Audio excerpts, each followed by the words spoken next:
Checking the software interoperability matrix between Prism Central and the Hypervisor is crucial for preventing registration failures, ensuring successful upgrades, maintaining system stability and support, and managing dependencies for additional software.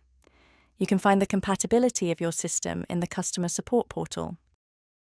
Log into the Support portal, then choose Compatibility Matrix from the upper menu bar. Select the appropriate hardware and processor, and then the software version of your system. You will see all the compatible options here. You can start with either the AOS or the Hypervisor version, and the compatible counterpart will appear in one of these two sections. Please let us know if this was helpful. Thanks for watching.